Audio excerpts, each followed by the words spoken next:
Bonjour et Boker Tov, une petite réflexion sur la première montée de Parashat Vaïra.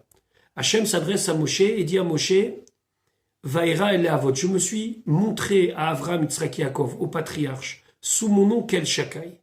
Maintenant, je vais me montrer au Béni Israël sous mon nom Hachem, Yud Kevav, qui est le nom qu'on ne peut pas prononcer. Quelle est la différence fondamentale entre les deux noms? C'est que Kel Shakai, c'est un Dieu qui, entre guillemets, respecte les règles de la nature. On n'a pas vu des miracles extraordinaires, ni chez Avram, Yitzhak, ni Yaakov. Des choses extraordinaires, oui, mais souvent habillées dans des choses on ne peut plus naturelles. Avraham, Yitzhak et Yaakov qui travaillent, qui fondent leur famille, qui ont certaines difficultés, qui arrivent à surmonter leurs difficultés. Ici, en Égypte, Akadosh Baruch Hu va se dévoiler, si on peut s'exprimer ainsi, sous sa véritable identité. C'est-à-dire, Hachem, comme il est écrit Yud Ke Vav Ke, Aya Oveveye. Il était, il est et il sera le Dieu omniprésent, omnipotent.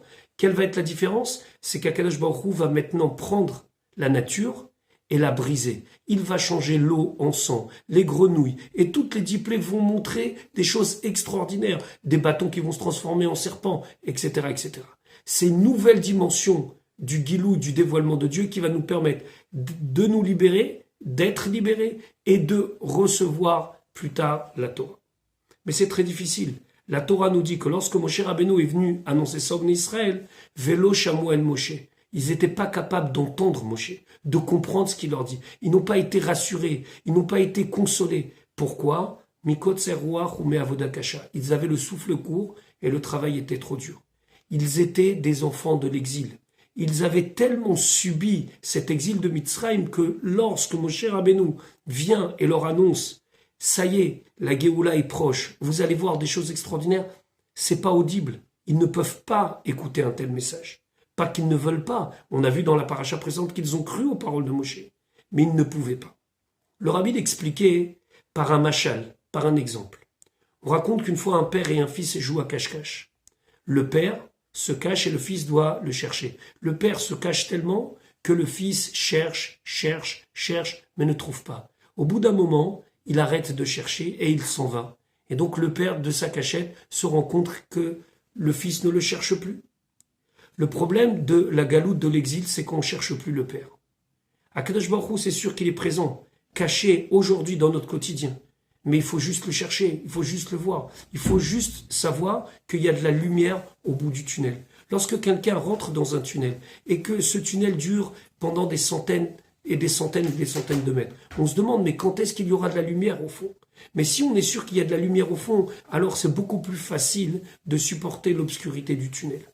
Aujourd'hui, nous sommes dans une période où le Mashiach peut venir d'une seconde à l'autre. Alors comment ça se fait que des fois le message n'est pas audible? Mikot Seruach ou Me'avoda Kasha. Nous sommes tellement des enfants de la galoute, des enfants de l'exil, que le message, qui est un message d'espoir, qui est un message où on nous dit, ça y est, on arrive au bout du bout, des fois n'est pas audible. Pour qu'il soit audible, il nous faut voir la lumière qui est au bout du tunnel. La lumière qui est au bout du tunnel dans Mitzrayim, dans l'Égypte, c'est ce que Moshe Rabbeinu va faire comme plaie, comme miracle et comme chose extraordinaire pour que les bénis Israël soient sûrs qu'il y a de la lumière au bout du tunnel. Nous aussi, il faut trouver la force, que même si des fois c'est difficile, il faut être capable de savoir qu'il y a de la lumière au bout du tunnel. Cette lumière, c'est la Géoula. Et même si le tunnel est très long, même si le tunnel est très obscur, le fait de savoir que cette lumière existe, ça nous permet d'entendre et d'écouter beaucoup mieux le message d'espoir et de délivrance. Et ceci peut être actualisé. Des fois, on a des personnes qui sont tellement dans l'obscurité, tellement dans la difficulté, qui n'arrivent pas à entendre le message positif de leur dire « tu sais, un jour, tu vas t'en sortir ». Ils ne peuvent le faire que s'ils sont sûrs qu'au bout de l'épreuve, il y a la lumière. Au bout de la galoute, il y a la Géoula. Je vous souhaite une bonne journée et Bezrat Hashem à demain.